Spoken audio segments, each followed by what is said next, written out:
الحمدللہ رب العالمین والصلاة والسلام علی محمد الامین فاعوذ باللہ من الشیطان الرجیم بسم اللہ الرحمن الرحیم۔ خواتین و حضرات، ہم سورہ یونس کی آیت 53 سے درس شروع کر رہے ہیں۔ اس سے پیچھے اللہ تعالیٰ کا جو جزا و سزا کا قانون اس دنیا کے لیے ہے اس کو بیان کیا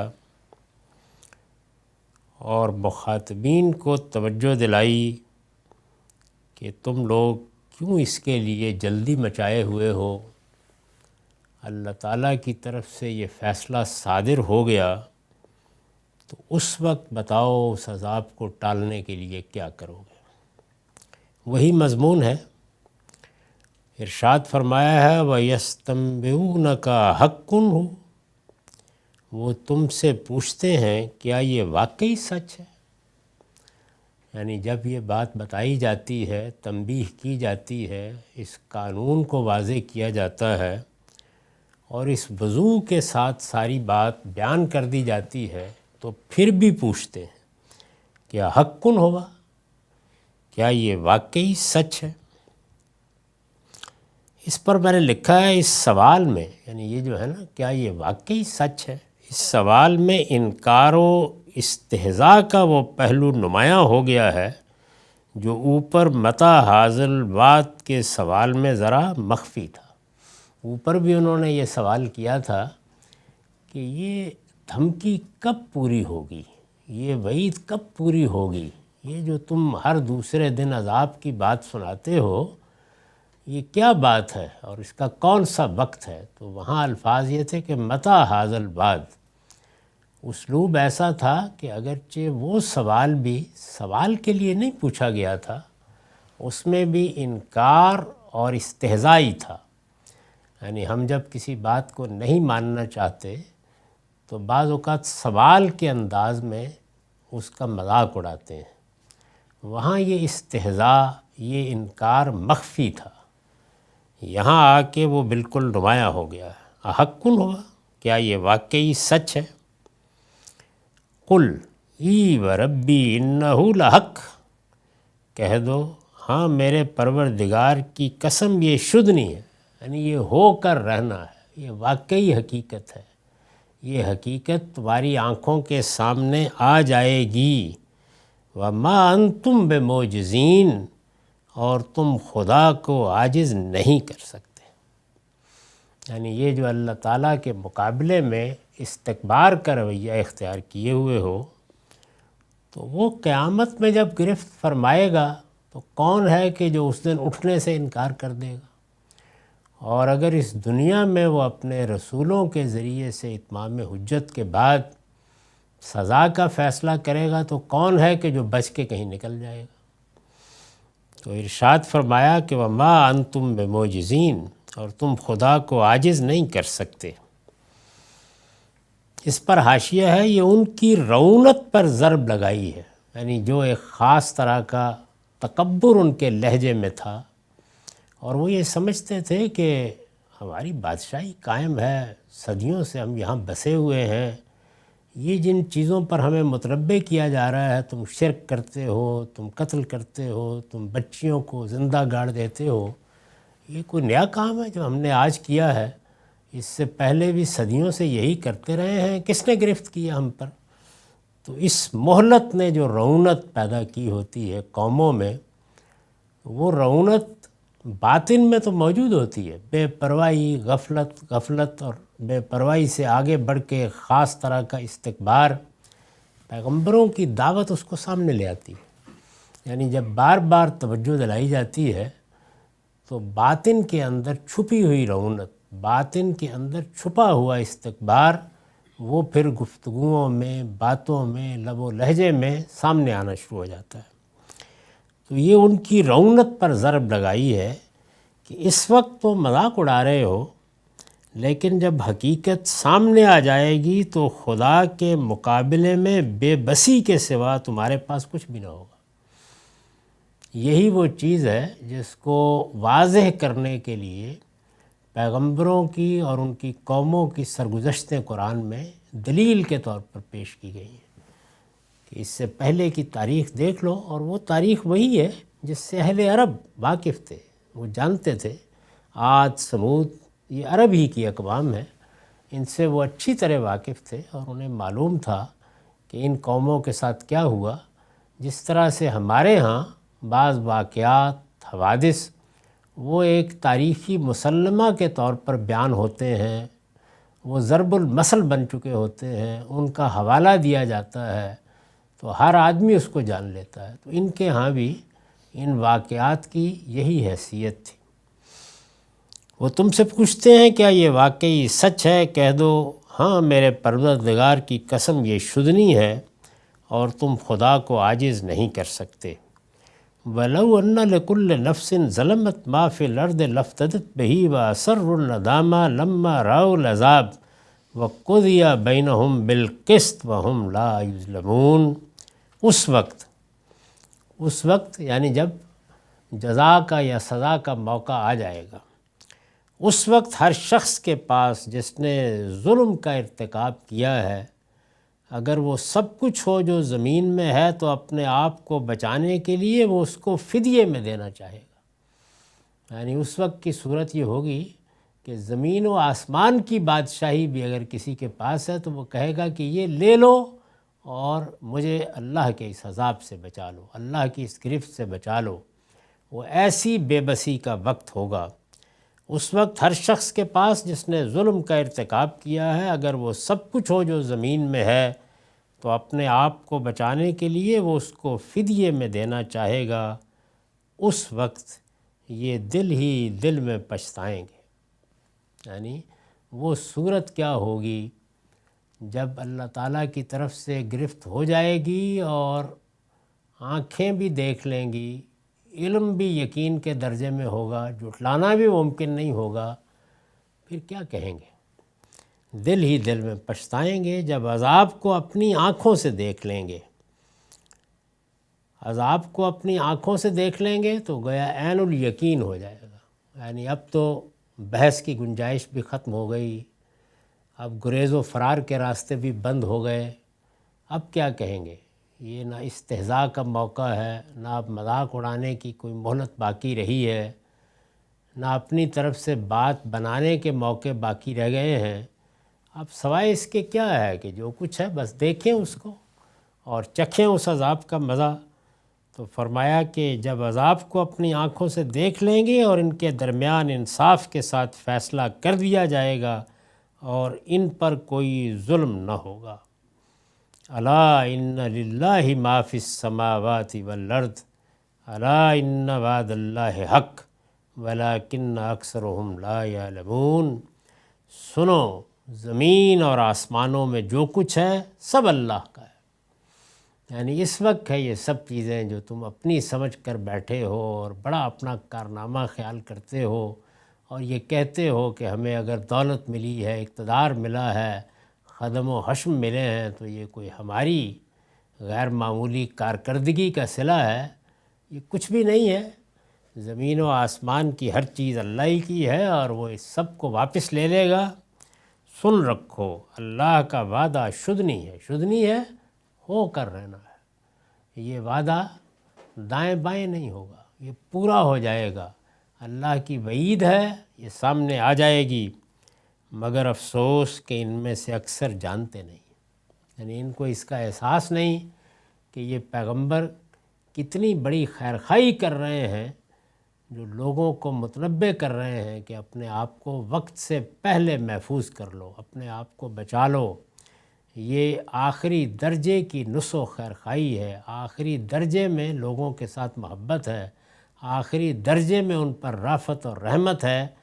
یہ شکر گزار ہونے کے بجائے جو رویہ اختیار کر رہے ہیں، یہ کسی سلیم الطبع انسان کو اختیار نہیں کرنا چاہیے۔ سن رکھو، اللہ کا وعدہ شدنی ہے، مگر افسوس کہ ان میں سے اکثر جانتے نہیں ہیں۔ ہوا یحیی و یمیت و الیہ ترجعون، حقیقت یہ ہے کہ وہی زندگی بخشتا ہے اور وہی موت دیتا ہے اور تم اسی کی طرف لوٹائے جاؤ۔ یعنی یہ کارخانہ سب اس کے ہاتھ میں ہے، کوئی ایک چیز بھی نہیں ہے جس میں کسی دوسرے کے لیے مداخلت کی گنجائش ہو۔ وہ تنہا خالق ہے اور یہ امر بھی، نظم بھی، اس کائنات کے اندر جو کچھ ہو رہا ہے اس کی باغ سب اس کے ہاتھ میں ہے۔ وہی زندگی بخشتا ہے اور وہی موت دیتا ہے اور تم اسی کی طرف لوٹائے جاؤ گے۔ اس پر حاشیہ ہے، مطلب یہ ہے کہ تمہارے ٹھہرائے ہوئے شریکوں میں سے کوئی وہاں تمہارا استقبال کرنے نہیں ہوگا، بلکہ تنہا خدا ہوگا جس کے حضور میں پیش کر دیے جاؤ۔ صاف صاف طریقے سے ان کو بتا دیا ہے کہ اللہ کے ساتھ یہاں بھی معاملہ کرنا ہے تو اللہ ہی کے ساتھ کرنا ہے۔ عذاب کے موقع پر بھی اگر کسی نے ہاتھ پکڑنا ہے تو اللہ ہی نے پکڑنا ہے۔ اس دنیا سے رخصت ہونے کے بعد قیامت میں حشر کا میدان سامنے آئے گا، وہاں بھی اللہ ہی کا فیصلہ ہے، اور جو آخری نتیجہ نکلنا ہے وہ بھی اللہ ہی کے اذن، اللہ ہی کے حکم، اللہ ہی کے فیصلے سے نکلنا ہے۔ تو اپنی تمام معاملات اسی کے سپرد کرو اگر بچنا چاہتے ہو۔ ہوا یحیی و یمیت و الیہ ترجعون، اسی کی طرف لوٹائے جاؤ گے۔ اب یہ تنبیہ جب اس مقام پر پہنچی ہے تو یہ دیکھیے کس دل نواز انداز میں خطاب کیا ہے۔ یا ایھا الناس قد جاءتکم موعظۃ من ربکم وشفاء لما فی الصدور، لوگو تمہارے پروردگار کی طرف سے تمہارے پاس نصیحت آ گئی ہے۔ یہ قرآن کوئی معمولی درجے کی چیز نہیں ہے، یہ تمہارے مالک کی طرف سے موعظت ہے، نصیحت ہے۔ اس پروردگار نے فیصلہ کیا کہ براہ راست اپنے الفاظ میں تم تک اپنی بات پہنچائے، اس پر شکر گزار ہونا چاہیے تھا تمہیں۔ لوگوں تمہارے پروردگار کی طرف سے تمہارے پاس نصیحت آ گئی ہے، اور جو سینوں میں دھڑکتے ہیں، یعنی یہ جو دل ہیں اور جو سینوں میں دھڑکتے ہیں ان کی شفا اور ان کے لیے ہدایت و رحمت و ہدم و رحمت للمومنین، جو ماننے والے ہوں۔ یہ جو شفا، ہدایت و رحمت، اس پر میں نے لکھا ہے یہ ان بیماریوں کی طرف اشارہ ہے جو دلوں کو لگ جاتی ہے۔ اور قرآن مجید میں دل کا لفظ استعمال ہوتا ہے انسان کی اصل شخصیت کے لیے، وہ اصل شخصیت جو آسمان سے آتی ہے۔ ہمارا قالب قرآن نے بتایا ہے کہ اس زمین میں تیار ہوا ہے۔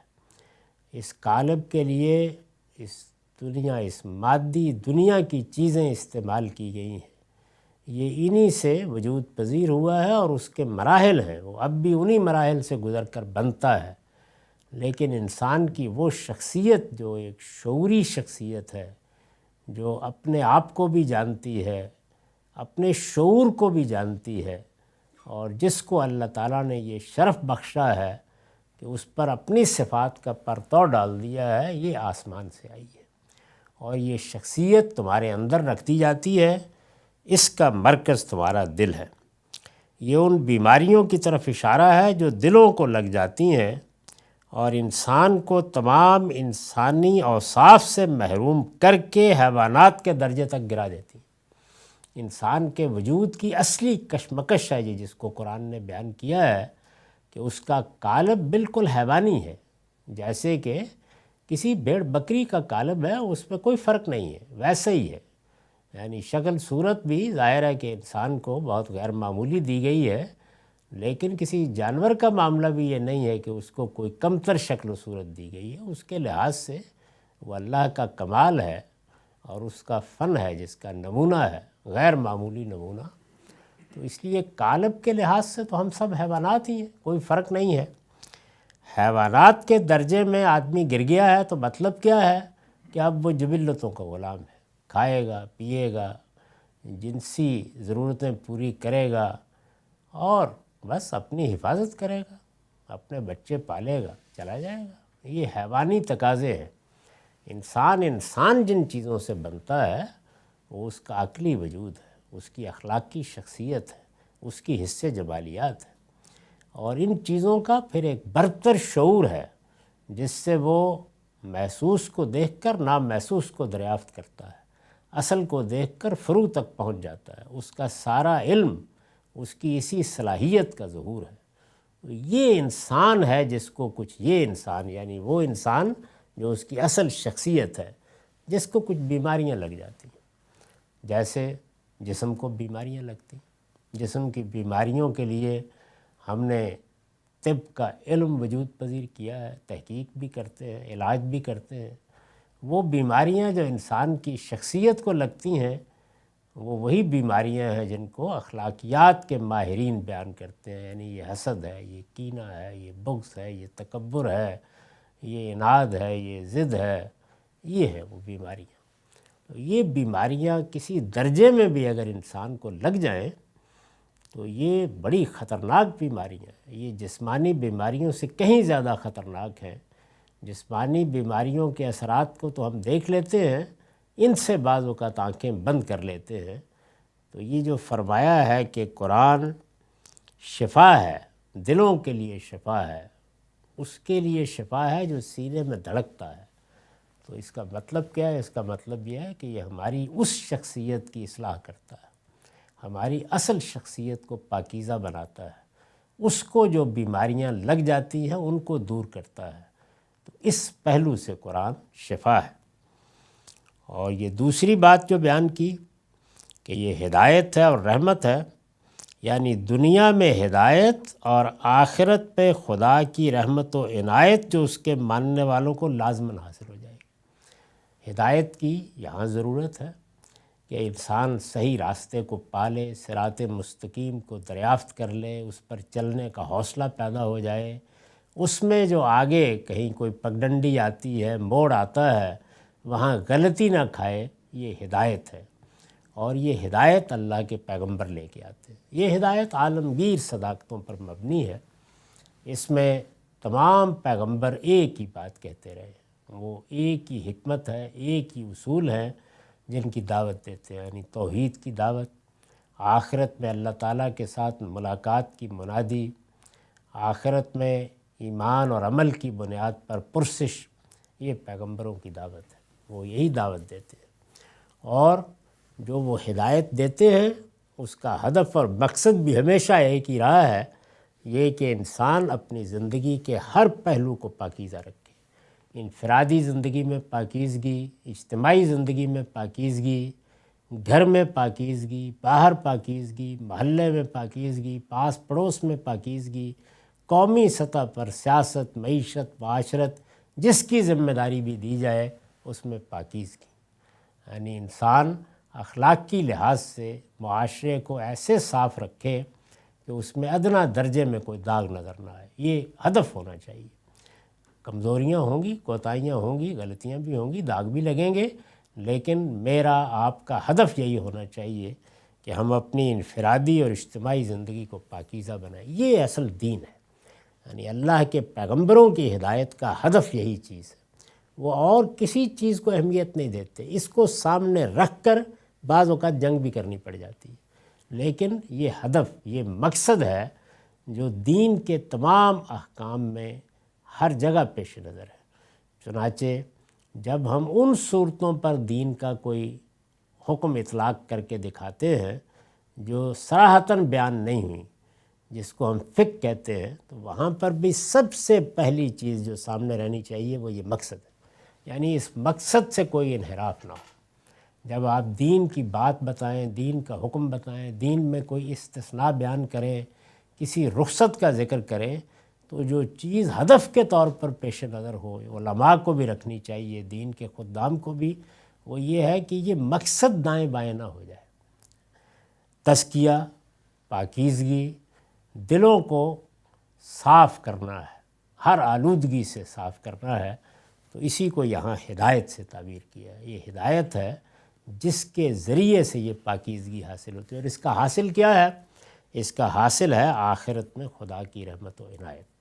اس لیے قرآن مجید اپنی ہدایت کو پیش کرتا ہے تو اس منزل کا پتہ بھی دیتا ہے کہ اس راستے پر چلو گے تو اس کا نتیجہ خدا کی رحمت کی صورت میں نکلے گا۔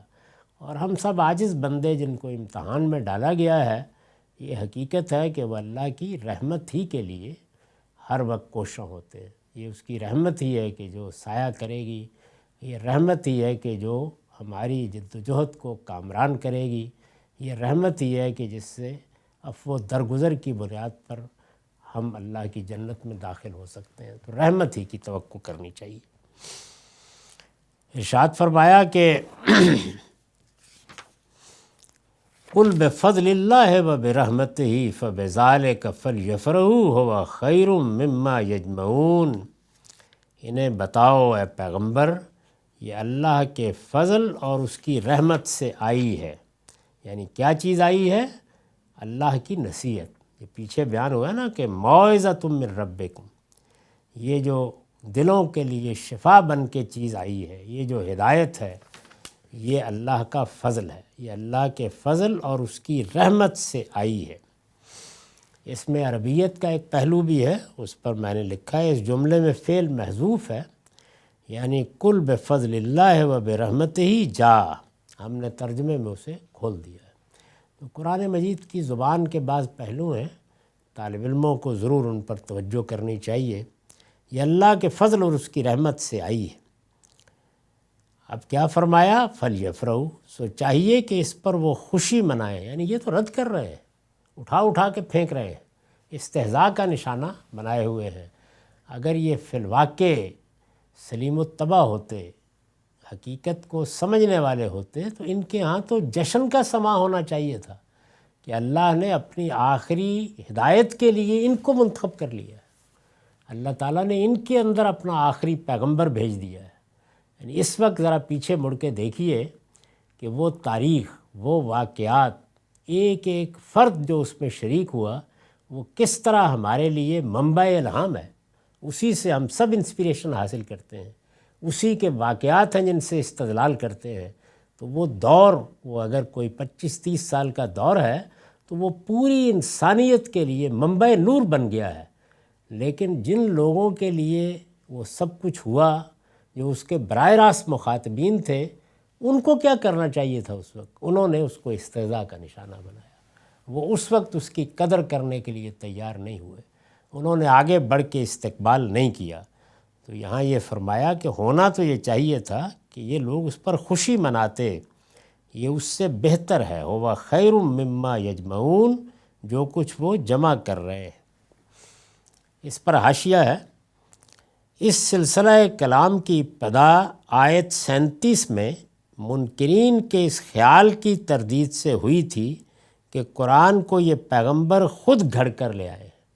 یعنی یہاں قرآن تو یہ کہہ رہا ہے کہ یہ اللہ کی وہ ہدایت اور وہ رحمت ہے کہ جو ہر روز نہیں ہوتی، غیر معمولی واقعہ ہوا ہے ان لوگوں کے لیے، انہیں چاہیے کہ اس پر خوشی منائیں۔ لیکن بات کی ابتدا کہاں سے ہوئی تھی؟ وہ آیت 37 سے یہ مضمون چلا تھا، اور وہ یہاں سے ہوئی تھی کہ یہ کہتے ہیں کہ قرآن کو یہ پیغمبر خود گھڑ کر لے آئے ہیں۔ ان سب چیزوں پر استدلال کے بعد جو اس معاملے میں الجھن کا باعث بن رہی تھی، اب قرآن نے اس پر دلائل دینا شروع کیے، ایک ایک کے بعد ہر چیز کو واضح کیا۔ جب یہ سب واضح ہو گئے تو یہ اب بطور التفات قرآن کی قدر و قیمت واضح کی ہے۔ یعنی آخر میں آ کے یہ کہا ہے کہ بدبختوں کیا باتیں کر رہے ہو، دلائل تو ہم نے دے دیے، لیکن اگر تمہارے اندر سلامتی تباہ ہوتی تو ان دلائل کی ضرورت نہیں تھی۔ تمہیں تو اس قرآن کو دیکھ کر، اس پیغمبر کو پا کر خوشی منانی چاہیے تھی۔ تمہارے لیے تو یہ جشن کا موقع تھا کہ ہمارا انتخاب ہو گیا ہے، ہماری طرف اللہ کا پیغمبر آ گیا ہے، ہم دنیا کے پیشوا بنا دیے گئے ہیں، ہمیں دنیا پر گواہی کے لیے کھڑا کیا جا رہا ہے۔ یہ سعادت ہمیں حاصل ہو رہی ہے کہ براہ راست اللہ تعالیٰ سے جو بات چاہیں اس پیغمبر کی زندگی میں پوچھ سکتے ہیں۔ یہ کوئی معمولی واقعہ نہیں تھا، لیکن تم نے اس کی قدر نہیں پہچانی۔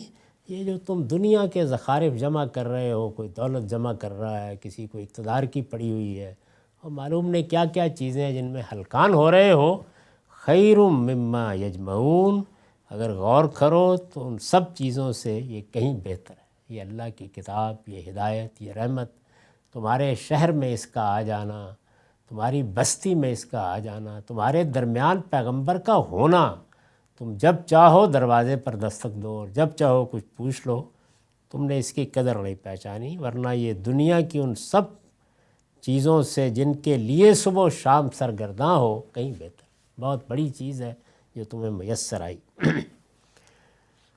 قُلْ أَرَأَيْتُمْ مَا أَنزَلَ اللَّهُ لَكُم مِّن رِزْقٍ فَجَعَلْتُم مِّنْهُ حَرَامًا وَحَلَالًا قُلْ اللَّهُ أَذِنَ لَكُمْ أَمْ عَلَى اللَّهِ تَفْتَرُونَ۔ ان سے پوچھو ذرا بتاؤ تو صحیح کہ اللہ نے تمہارے لیے جو رزق اتارا تھا، پھر تم نے اس میں سے کچھ کو حرام اور کچھ کو حلال ٹھہرا لیا، پوچھو اس کا حکم تمہیں اللہ نے دیا ہے یا تم اللہ پر جھوٹ لگا رہے ہو؟ یعنی اب گویا مضمون آگے بڑھا کہ ذرا اپنے توہمات پر ایک نگاہ ڈالو، یہ قرآن کیا ہے، یہ ہدایت کیا ہے، یہ تو ہم نے واضح کر دیا، لیکن تم اس کو بھی جھٹلا رہے ہو اور اپنے توہمات، اپنے مشرکانہ بدعات جو دین تم نے خود بنایا ہوا ہے اس کو سینے سے لگائے ہوئے ہو اور اصرار کر رہے ہو کہ وہی صحیح ہے۔ تو اب اس پر سوالات کرنا شروع کیے۔ ان سے پوچھو ذرا بتاؤ تو صحیح کہ اللہ نے تمہیں جو رزق دیا ہے، پھر تم نے اس میں سے کچھ کو حرام اور کچھ کو حلال ٹھہرا لیا، یعنی اپنے طور پر فیصلے کر لیے، یہ جانور حلال ہے، یہ جانور حرام ہے، پوچھو اس کا حکم تمہیں اللہ نے دیا ہے، یعنی ہے کوئی سند تمہارے پاس؟ تو اس میں گویا توجہ دلائی ہے کہ یہ حلت و حرمت، یعنی جس میں آپ اللہ کی نسبت سے یہ کہتے ہیں کہ اس چیز سے اللہ نے ہم کو روک دیا ہے، یہ اپنے طور پر نہیں کہی جا سکتی، اس کے لیے اللہ ہی کی سند ہونی چاہیے۔ تو بتاؤ کہ ہے کوئی سند یا تم اللہ پر جھوٹ لگا رہے ہو؟ ام علی اللہ تفترون، یہ گویا اس کو پلٹ کر بتایا ہے کہ اپنی طرف سے دین بنانا، اپنی طرف سے دین بتانا، اپنی طرف سے حلال و حرام کے فتوے دینا، اپنی طرف سے اپنے توہمات کو اللہ کی شریعت کے طور پر پیش کرنا، یہ تم جانتے ہو کہ یہ کتنی بڑی بات ہے، یعنی یہ کوئی معمولی چیز ہے؟ یہ کہہ کر بھی کہ اچھا ہے لوگوں میں ذرا ہم دین کی محبت ہی پیدا کر رہے ہیں، لوگوں کو تقوی ہی سکھا رہے ہیں، یہ ذمہ داری تم کو کس نے دی، کس نے کہا؟ یہ اللہ کا دین اللہ کی سند کی بنیاد پر پیش کیا جائے گا، اور اگر نہیں پیش کرو گے تو یہ آسان سی چیز نہیں ہے کہ یہ کہہ کے چھوٹ جاؤ گے کہ ہم نے تو ایک چیز کو ممنوع ہی کہا تھا نا، نہیں، یہ اللہ پر افطرا ہے، اس پر جھوٹ باندھنا ہے۔ تو بدعت جب بھی وجود میں آئے گی وہ افطرا علی اللہ ہی ہوگی، اللہ پر جھوٹ باندھنا ہوگا۔ تو اس لیے دونوں کو مقابل میں رکھ دیا کہ اللہ اذن لکم ام علی اللہ تفترون۔ جو بھی دین بیان کرتا ہے، کوئی عالم ہے، کوئی فقیہ ہے، کوئی محدث ہے، کوئی مفکر ہے، یہی سوال ہے اس سے، اللہ نے یہ کہا ہے، اللہ نے اجازت دی ہے۔ دیکھیے سوال کیا ہے، اللہ اذن لکم، یعنی اللہ نے تم کو اس کا حکم دیا، اللہ نے اس کی اجازت دی، اللہ کی طرف سے کوئی سند ہے جو یہ بات کہہ رہے ہو؟ اچھا نہیں ہے، تو پھر اس کے بعد دوسری صورت یہ نہیں ہے کہ چلیے کیا فرق پڑتا ہے، دوسری صورت ہے ام علی اللہ تفترون، پھر تم اللہ پر جھوٹ باندھ رہے ہو، یعنی دونوں میں سے ایک ہی چیز ہے، تو اس کا فیصلہ کرو۔ پوچھو اس کا حکم تمہیں اللہ نے دیا ہے یا تم اللہ پر جھوٹ لگا رہے ہو؟ وما ظن الذین یفترون علی اللہ الکذب یوم القیامہ۔ یہ دیکھیے کہ یہ بدعت کتنی بڑی چیز ہے۔ ہمارے ہاں جب کبھی یہ لفظ بھی استعمال کیا جاتا ہے تو لوگ سمجھتے ہیں کہ یہ چھوٹی موٹی بات ہی ہے، کیا فرق پڑتا ہے۔ ذرا سن لیجئے اللہ تعالیٰ کیا کہتے ہیں۔ پہلے یہ سوال کیا کہ ان سے پوچھو، یہ تم نے اپنی طرف سے جو فتوے دے رکھے ہیں، فلاں چیز دین میں یوں ہے اور فلاں یوں ہے، تو پہلے تو یہ بتاؤ کہ اللہ نے تمہارے لیے اس کا حکم نازل کیا، اگر وہ ہے تو سند پیش کرو، نہیں ہے تو پھر سن لو کہ جھوٹ باندھ رہے ہو، دوسری کوئی شکل نہیں ہو سکتی۔ اب یہ بتایا کہ وَمَا ظَنُّ الَّذِينَ يَفْتَرُونَ عَلَى اللَّهِ الْكَذِبَ يَوْمَ الْقِيَامَةِ، ان لوگوں کا قیامت کے دن کیا گمان ہے جو اللہ پر جھوٹ لگاتے ہیں، یعنی اندازہ کر سکتے ہو کہ کس طرح کٹہرے میں کھڑے ہو جاؤ گے، کیا خیال کرتے جھوٹ جاؤ گے وہاں پہ، اس کی سزا کا تمہیں اندازہ ہے؟ یہ اس پر حاشیہ، یہ افطراء علی اللہ، یعنی اللہ پر جھوٹ باندھنے کے جرم کی انتہائی شناعت کا اظہار ہے۔ اس سے گویا اللہ تعالیٰ نے یہ بتایا ہے کہ کس طرح مطمئن بیٹھے ہو بدعتیں ایجاد کر کے اور اللہ پر جھوٹ باندھ کے اور اپنی طرف سے دین بنا کے بتا کر اطمینان سے بیٹھے ہوئے ہو کہ قیامت آئے گی تو کچھ نہیں ہوگا. قیامت کے بارے میں کیا گمان ہے تمہارا؟ یہ کبھی تم نے سوچا؟ استاذ امام لکھتے ہیں سوال کر کے جواب دیے بغیر بات ختم کر دی. یعنی سوال کیا جواب نہیں دیا. ما ظن الذین، کیا گمان ہے؟ سوال کر کے جواب دیے بغیر بات ختم کرتی ہے جو متکلم کے انتہائی غضب کی دلیل ہے. یعنی اللہ کا غصہ اپنی انتہا پر پہنچ گیا ہے تو جواب بھی نہیں دیا. مطلب یہ ہے کہ کیا یہ شامت زدہ لوگ اس جرم عظیم کو کوئی معمولی بات سمجھے بیٹھے ہیں؟ قیامت آئے گی تو انہیں پتہ چلے گا کہ اس جسارت کی ان کو کیا سزا ملتی. تو یہ اتنی بڑی بات ہے. تو اس لیے جو آدمی بھی دین بتاتا ہے یا دین کی بات کرتا ہے اس میں سب سے پہلی چیز یہی ہے کہ اس کو پورا اطمینان پہلے اس کے اپنے ضمیر میں ہونا چاہیے کہ یہ اللہ کی بات ہے اور میں اس کی سند پیش کر سکتا ہوں، اور ہر سننے والے کا حق ہے کہ وہ یہ سند اس سے مانگے، اور اگر وہ نہیں دیتا تو اس کو متنبہ کرے کہ یہ تم خدا پر جھوٹ باندھ رہے ہو. اقول و قولی ھذا واستغفر اللہ لی ولکم.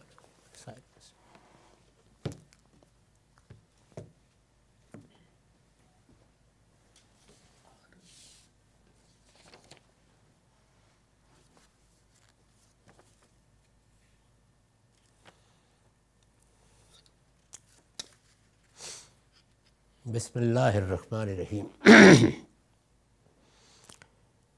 ان شداد بن اوس حدث ان رسول اللہ صلی اللہ علیہ وسلم قال لَيَحْمِلَنَّ شِرَارُ هَذِهِ الْأُمَّةِ عَلَى سُنَنِ الَّذِينَ خَلَوْا مِن قَبْلِهِم مِّنْ أَهْلِ الْكِتَابِ حَذْوَ الْقُزَّةِ بِالْقُزَّةِ. یہ مسند احمد کی روایت ہے، رقم ہے 17,135. شداد بن اوس رضی اللہ عنہ کا بیان ہے کہ رسول اللہ صلی اللہ علیہ وسلم نے فرمایا اس امت کے اشرار، یعنی اس امت میں خیار بھی ہوں گے، اچھے لوگ، نیک لوگ، اللہ کے دین کی پیروی کرنے والے، اعلیٰ اخلاقی اقدار کو اپنا ہدف بنا کے زندگی بسر کرنے والے، اور اشرار بھی پیدا ہوں گے. تو فرمایا کہ اس امت کے اشرار لازماً وہی طریقے اختیار کریں گے جو اہل کتاب کے ان لوگوں نے اختیار کیے تھے جو ان سے پہلے گزرے ہیں، بالکل اسی طرح جیسے تیر کے پر پر ایک دوسرا پر رکھ دیا جائے. یہ جو پورا باب ہے اس میں یہی تنبیہ مختلف الفاظ میں مختلف موقعوں پر رسول اللہ صلی اللہ علیہ وسلم نے فرمائی ہے. اور اس سے مقصود کیا ہے؟ مقصود یہ ہے کہ دیکھو بے خوف نہ ہو جانا، نچنت نہ ہو جانا، یہ نہ سمجھنا کہ پرانے لوگوں سے غلطیاں ہوئی تھیں، انہوں نے شرک کیا، انہوں نے بدعتیں ایجاد کیں، انہوں نے پیغمبروں کی تعلیم کو پس پش ڈالا، ہم لوگ تو آخری امت ہیں، خیر الامم ہیں، اس لیے ہمارے ہاں کچھ نہیں ہوگا. تو تنبیہ فرمائی ہے کہ تم بھی انسان ہو، وہ بھی انسان تھے، تمہارے اندر بھی وہ سب چیزیں موجود ہیں انسان کے طور پر جو انانیت کا باعث بنتی ہیں، ترغیبات کا باعث بنتی ہیں، جو مفادات کو مقدم کرا دیتی ہیں. سب کچھ تمہارے اندر بھی اسی طرح موجود ہے. تو اس لیے اللہ سے ڈرتے رہو، اپنی نگرانی کرو، اپنے لوگوں کی نگرانی کرو، اور اس ہدایت کو واضح کرتے رہو، ورنہ چلنے والوں نے اسی راستے پر چلنا ہے. تمہارے ہاں بھی جس طرح خیار ہوں گے، نیک لوگ ہوں گے، اللہ کے دین پر عمل کرنے والے ہوں گے، اسی طرح سے اشرار بھی پیدا ہوں گے. اور اشرار وہ سب کچھ کریں گے جو تم سے پہلی امتوں میں ہوتا رہا ہے، یعنی بڑے سے بڑے جرم کا ارتکاب کرنے کے لیے تیار ہوں گے. تو اس میں کسی موقع کے اوپر یہ کہا کہ جیسے ہاتھ پر ہاتھ رکھ دیا جاتا ہے، یہاں یہ فرمایا جیسے تیر کے اوپر دوسرا تیر رکھ دیتے ہیں. ظاہر ہے ایک ہی سانچے میں ڈھلے ہوئے تیر ہوتے ہیں تو انہیں ایک دوسرے پر رکھیں تو گویا یہ ایک بڑی خوبصورت تشبیہ بن جاتی ہے کہ کوئی فرق نہیں رہے گا. اس میں مقصد یہ نہیں ہے کہ محض ایک پیشین گوئی کرنی ہے، مقصد یہ ہے کہ اس امت کے علماء، اس کے اہل دانش، اس کے رہنما وہ متنبہ رہیں کہ یہاں پر بھی شرک آئے گا، بدعت آئے گی، انحرافات آئیں گے، دین کا حلیہ بگاڑا جائے گا، اس میں بھی علماء، احبار، رہبان وہ سب کچھ کریں گے جو اس سے پہلی امتوں میں ہوتا رہا ہے۔ تو حضور مطلب فرما رہے ہیں۔ عن ابی واقد اللیثی قال کنا مع رسول اللہ صلی اللہ علیہ وسلم بحنین ونحن حدیث عہد بکفر فمررنا علی شجرۃ یضع المشرکون علیہا اسلحتہم ویعکفون حولها یقال لها ذات انواط فقلنا یا رسول اللہ اجعل لنا ذات انواط کما لهم ذات انواط فقال اللہ اکبر قلتم کما قال اہل الکتاب لموسیٰ علیہ السلام اجعل لنا الہا کما لهم آلہہ ثم قال رسول اللہ صلی اللہ علیہ وسلم والذی نفسی بیدہ انکم سترکبون سنن من کان قبلکم سنتاً سنہ۔ یہ مسند طیالسی کی روایت ہے، رقم ہے 1443۔ ترجمہ سن لیجئے، کیا بات اس میں بیان ہوئی ہے۔ ابو واقد لیثی رضی اللہ عنہ کہتے ہیں ہم حنین میں رسول اللہ صلی اللہ علیہ وسلم کے ساتھ تھے اور ابھی نئے نئے کفر سے نکل کر اسلام کی طرف آئے تھے۔ ہم جب قرآن میں پڑھتے ہیں نا کہ سیدنا موسیٰ علیہ السلام کی قوم کے لوگ ان کے ساتھ نکلے، سامنے فرعون غرقاب ہوا، سیدنا موسیٰ علیہ السلام نے کچھ تبلیغ دعوت کر کے ان کی اصلاح بھی کی، لیکن وہاں انہوں نے ایک پرانا مندر دیکھا، اس کے آثار اب بھی ہیں اسی صحرا میں، اور یہ دیکھا کہ مندر کی کیا شان ہے اور اس میں کس طریقے سے بت رکھے ہیں، تو انہوں نے کہا کہ ہمارے لیے بھی ایسا ایک معبود بنا دیں۔ تو تعجب ہوتا ہے کہ یہ کیسے ممکن ہوا۔ یہ دیکھیے ایک صحابی اپنا واقعہ سنا رہے ہیں، یہ کہتے ہیں کہ حنین میں، اور حنین کب ہوا ہے؟ یعنی فتح مکہ کے بعد یہ جنگ ہوئی ہے۔ ہم حنین میں رسول اللہ صلی اللہ علیہ وسلم کے ساتھ تھے اور ابھی نئے نئے کفر سے نکل کر اسلام کی طرف آئے تھے۔ یعنی یہ وہ لوگ ہیں کہ جو حضور پر اس طرح پہلے مرحلے میں ایمان نہیں لائے جس طرح کہ جلیل القدر صحابہ لائے، نئے نئے داخل ہوئے ہیں کہ ہمارا گزر ایک درخت کے پاس سے ہوا، یعنی حضور پر ایمان لے آئے ہیں، راستے میں ایک درخت کے پاس سے گزرے جس پر مشرکین اپنے اسلحہ لٹکا دیتے اور اس کے گرد پرستش کے لیے بیٹھ جاتے تھے، جیسے ہمارے ہاں درختوں کی پرستش ہوتی رہی ہے۔ یعنی پیپل کی پرستش تو پورے ہمارے بر صغیر میں، یعنی کہا جا سکتا ہے کہ شمالی بر صغیر میں تو ہر جگہ ہی ہوتی رہی ہے۔ اسلام کی طرف آئے تھے، ہمارا گزر ایک درخت کے پاس سے ہوا جس پر مشرکین اپنے اسلحہ لٹکا دیتے اور اس کے گرد پرستش کے لیے بیٹھ جاتے تھے۔ یعنی درخت کے گرد بیٹھ کے کچھ توہمات تھے جن کی بنیاد کے اوپر اسی طرح کی عبادت گویا ہونے لگ جاتی تھی۔ اسے ذات انواط کہا جاتا تھا اس درخت کو۔ چنانچہ ہم نے بھی رسول اللہ صلی اللہ علیہ وسلم سے عرض کیا کہ جنگیں کرنی ہیں، اب ظاہر ہے کہ ہمیں بھی کہیں اسلحہ لٹکا کے کوئی ذات انواط بنا دیجئے، ہم بھی اس طرح پرستش کر لیا کریں، یعنی اندازہ کریں۔ ہم نے بھی رسول اللہ صلی اللہ علیہ وسلم سے عرض کیا کہ جس طرح ان کا ذات انواط ہے آپ ہمارے لیے بھی اسی طرح کا ایک ذات انواط ٹھہرا دیجئے۔ آپ نے یہ سنا تو فرمایا اللہ اکبر، تم نے وہی بات کہہ دی جو اہل کتاب نے اپنے پیغمبر موسیٰ علیہ السلام سے کہی تھی کہ جس طرح ان کے معبود ہیں اسی طرح کا ایک معبود ہمارے لیے بھی بنا دو۔ اس کے بعد رسول اللہ صلی اللہ علیہ وسلم نے فرمایا اس ذات کی قسم جس کے قبضے میں میری جان ہے، تم لوگ بھی اپنے اگلوں ہی کے راستے پر چلو گے اس طرح کہ ان کا ایک ایک طریقہ اختیار کرتے جاؤ گے۔ تو یہ گویا آپ کے سامنے اسی وقت ایمان لانے والوں کی طرف سے یہ احمقانہ چیز پیش آ گئی۔ ایسی صورتحال اس سے اندازہ کیا جا سکتا ہے کہ شرک کس طرح سے ذہنوں میں اتر چکا ہوتا ہے، بدعتیں کس طرح گھر کر چکی ہوتی ہیں، وہ کس طرح انسانی وجود کا احاطہ کر لیتی ہیں، اور پھر انسان جب صحیح دین کی طرف بھی آتا ہے تو یہ چاہتا ہے کہ کوئی متبادلات ہوں، اس لیے کہ جو ایک تعلق خاطر، جو خاص طرح کی رنگینی، جس طرح کے رسوم اس سے وجود میں آ چکے ہوتے ہیں، وہ سب لوگوں کے لیے آخری درجے میں دلچسپی کا باعث بن جاتے ہیں۔ یعنی ان کی سمجھ میں نہیں آتا کہ وہ مندر اور وہ گھنٹیاں اور وہ بت اور وہ سونے چاندی کے ڈھیر گرد و پیش میں اور وہ کاہن وہ کہاں گئے؟ یہ تو ایک سیدھا سادہ سا سب بچھائی اور اللہ کے سامنے سر جھکا دیا، آگے کچھ بھی نہیں ہے۔ تو اس کو آسانی سے یعنی ہم لوگ بڑا اللہ کا شکر ادا کرنا چاہیے کہ توحید کے تصور کے ساتھ پیدا ہوتے ہیں تو اتنی اجنبیت نہیں ہوتی۔ اندازہ کیا جا سکتا ہے کہ جب صدیوں میں بعض روایات مشرکانہ تہذیب بن چکی ہوں اور بعض بدعتیں دین بن کے لوگوں کے لیے ساری توجہات کا مرکز بن چکی ہوں تو انہیں چھوڑنا کتنا مشکل ہے، اور انسان پیغمبر پر ایمان لانے کے بعد بھی کیا مطالبات سامنے رکھ دیتا ہے۔ تو اس سے سمجھ میں آتا ہے کہ بنی اسرائیل نے اگر وہ معاملہ کیا تو کیوں کیا، انسان کی فطرت میں وہ کیا چیز ہے کہ جس پر بہت متنبع رہنا چاہیے۔ یہ حقیقت ہے کہ رسوم معروفات سوسائٹی کے اندر جو چیزیں چلن بن جاتی ہیں، جو مذہبی پیشوا دین کی روایت پیدا کر دیتے ہیں، اس سے جان چھڑانا آسان کام نہیں ہوتا۔ وآخر دعوانا الحمدللہ رب العالمین۔ اب کم و بیش 1 ماہ کے لیے یہ درس کی مجلس نہیں ہوگی، مجھے سفر درپیش ہے۔ آئندہ درس انشاءاللہ جون کے پہلے ہفتے میں منعقد ہوگا۔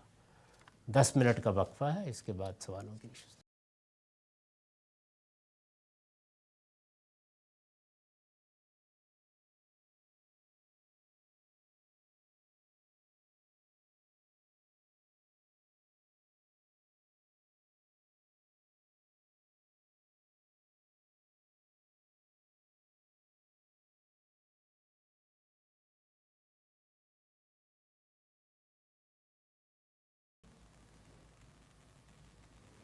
السلام علیکم۔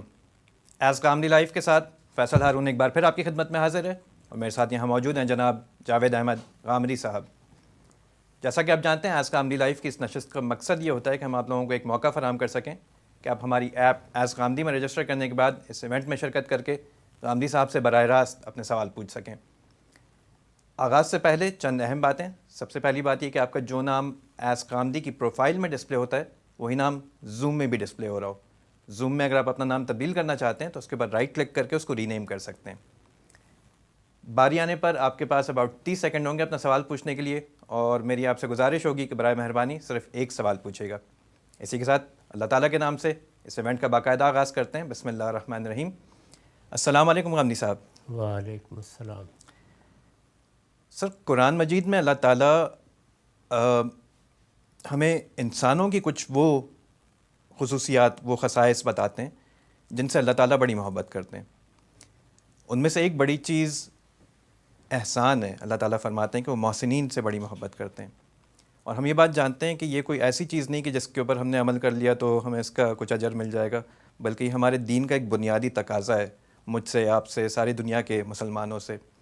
تو میں چاہتا ہوں کہ احسان پہ تھوڑی سی گفتگو کر کے آپ ہمیں سمجھائیں کہ یہ دراصل چیز ہے کیا، اور اگر ہمارے روز مرہ کے معاملات سے کچھ مثالیں دے کے آپ واضح کر پائیں تو میں سمجھتا ہوں کہ بات ذرا بہتر طریقے سے واضح ہو جائے گی، اور اس کو ہم اس خصوصیت کو حاصل کرنے کے لیے یا اس کو نشوونما دینے کے لیے اپنی شخصیت میں ہم کیا صحیح کر سکتے ہیں؟ یہ بہت سادہ بات ہے، لیکن جب کسی چیز کو اٹھا کر کسی دوسرے مقصد کے لیے استعمال کیا جائے تو اس پہ پیچیدگیاں در آتی ہیں۔ آپ اگر دین پر غور کریں تو اس میں جو تقاضا بھی مجھ سے آپ سے کیا جائے گا وہ بہت سے معاملات میں اسی طرح کا تقاضا ہوتا ہے، بہت سے معاملات میں، سب میں نہیں لیکن بہت سے معاملات میں اسی طرح کا تقاضا ہوتا ہے جیسے یہ دنیا ہم سے کرتی ہے۔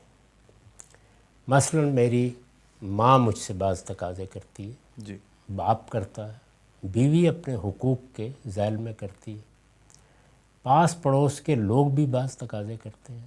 میں کسی ملک میں، کسی قوم میں رہتا ہوں، وہاں قانون، ضابطہ، یہ چیزیں ہوتی ہیں۔ تو ان میں ظاہر ہے کہ ہم میں سے ہر شخص اپنی ذمہ داریوں کو یا ادا کرے گا یا کوتاہی کرے گا۔ کوتاہی تو فوراً سامنے آ جاتی ہے، لیکن ذمہ داری کو ادا کرنے کے 2 درجے ہیں۔ ایک یہ کہ بظاہر آپ نے اپنا فرض ادا کر دیا، اور ایک دوسری چیز یہ ہے کہ یہ فرض بظاہر نہیں ادا ہوا، یہ دل کی گہرائیوں سے ادا ہوا ہے۔ اس میں حقیقی تعلق ہے، ماں کا معاملہ ہے تو حقیقی تعلق کا ظہور ہوا ہے۔ باپ کا معاملہ ہے تو سچے احترام کے ساتھ معاملہ کیا گیا ہے. اسی طرح بیوی، بچے، پاس پڑوس، قوم، ملک، سب کے ساتھ.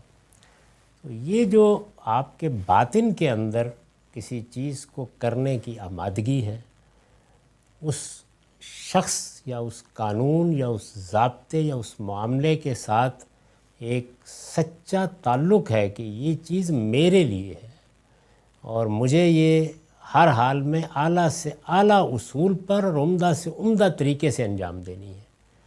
یہ جو چیز ہے یعنی آپ کے باطن میں اس کے لیے حقیقی شوق پیدا ہونا، اس کے ساتھ ایک تعلق وجود میں آنا، اس کی طرف ایک گہری رغبت محسوس ہونا، اور پھر اس کام کو کرتے وقت محض چھدہ اتارنے کے لیے نہیں بلکہ آپ اس میں حسن اور خوبی پیدا کر کے کریں. تو یہ جو سب کچھ ہے اس کو عربی زبان میں احسان کہتے ہیں. تو اللہ تعالیٰ کے دین میں ہمارے ہاں بعض لوگوں نے بڑی غلطی کر کے یہ رائے قائم کر لی کہ یہ کوئی درجہ ہے. یہ تو ہر حکم پر عمل کا تقاضا ہے. یعنی اللہ تعالیٰ کے ساتھ دنیاوی معاملات میں جی تو آپ کسی جگہ کہہ سکتے ہیں کہ بھئی اب یہ دیکھیے امریکہ میں یا پاکستان میں یہ قانون بنا دیا، اب کیا کرے آدمی کو پابندی کرنی پڑتی ہے. اللہ تعالیٰ کے ساتھ تو یہ معاملہ نہیں ہو سکتا. اور یہاں آپ قانون سے بچنے یا قانون کی گرفت میں نہ آنے کے راستے بھی بعض اوقات اختیار کرتے ہیں. جی یعنی کہتے ہیں کہ کوئی گنجائش نکل آئے اس میں اس سے بچ جاؤں، اس کا بھی ایک مقام ہے، ہو سکتا ہے اس پر گرفت نہ کی جائے. یہ بھی ممکن ہے کہ بعض جگہوں پر یہ راستے اختیار کرنا، راستے نکال لینا، یہ کوئی ایسی بری چیز بھی نہ سمجھی جائے. جی لیکن اللہ کے دین میں یا اللہ کے ساتھ تعلق میں ان میں سے کسی چیز کو کسی درجے میں کسی موقع پر بھی گوارا نہیں کیا جا سکتا. یعنی یہاں تو جو کچھ بھی کرنا ہے اس علام الغیوب ہستی کے ساتھ تعلق کی بنیاد پہ کرنا ہے کہ جس سے کچھ چھپائی نہیں جا سکتا، بالکل. جس کو دھوکہ نہیں دیا جا سکتا، جس کے سامنے ہیلے نہیں تراشے جا سکتے. اور جو کچھ بھی آپ نے کرنا ہے جیسے کہ حضور نے بھی تعلیم دی، تھوڑا کر لو جی لیکن وہ اچھے ہی طریقے سے کرنے ہیں.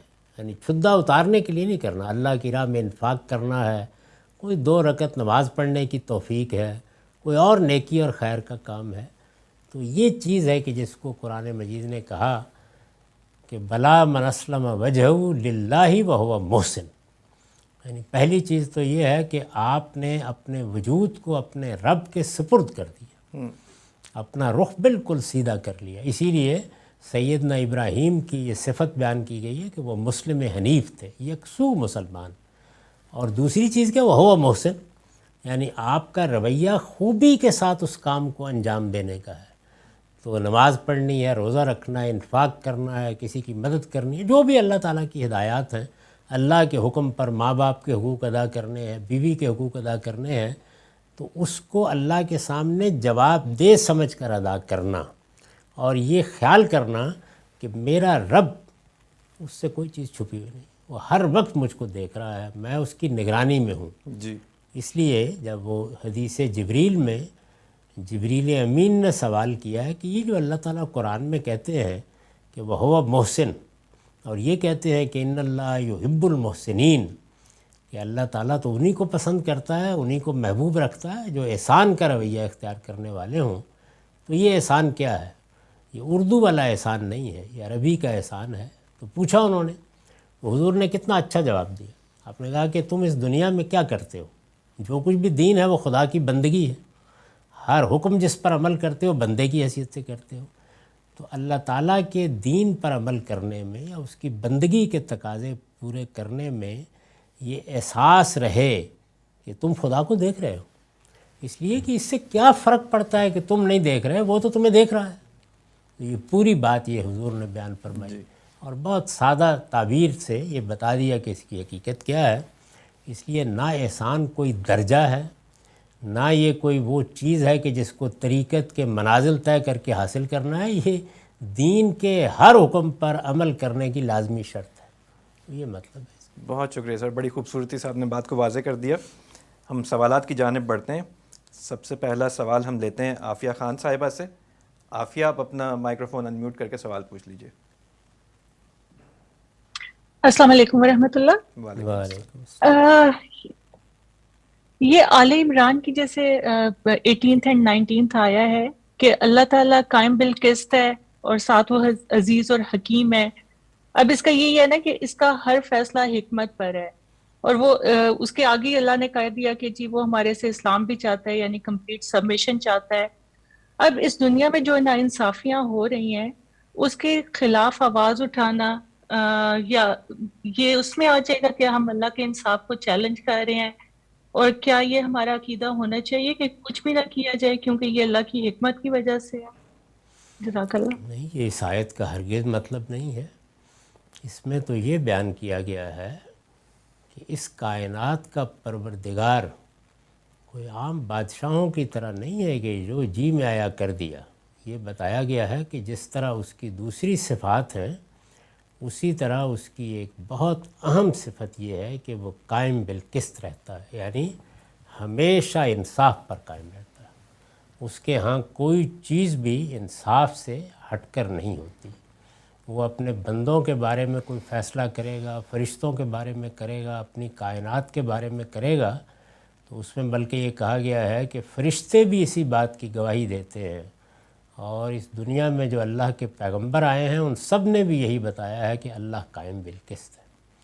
اب قائم بالقسط ہونا اللہ تعالیٰ کا، یہ تو اللہ کی ایک بہت بڑی صفت ہے. اگر آپ اس کے سارے پہلوؤں کو سمجھنا چاہیں تو ہماری تاریخ میں استاذ امام امین حسن اصلاحی نے اپنی تفسیر تدبر قرآن میں اس پر جو ایک تفصیلی نوٹ لکھا ہے وہ بہت غیر معمولی ہے. اس کو الگ سے پڑھنا چاہیے، بلکہ مجھے یاد پڑتا ہے کہ ہم نے اس کو الگ سے شائع بھی کر دیا ہوا ہے کہ اللہ کے قائم بالقسط ہونے پر ایمان کتنا ضروری ہے. اسی اعتماد پر تو ہم جیتے ہیں کہ ہمارا رب ہر فیصلہ جو کرے گا وہ انصاف پر کرے گا، اور وہ انصاف ہی سے سارے معاملات کر رہا ہے.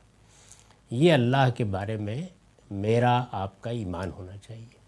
اس کے بعد وہ دنیا ہے جو اللہ نے بنائی ہے، اس میں یہ بتا دیا ہے کہ یہ دنیا میں نے امتحان کے لیے بنائی ہے، اور امتحان کے لیے جب ایک دنیا بنائی ہے تو یہاں لازمی تھا کہ اختیار دیا جائے، ورنہ امتحان ہو نہیں سکتا.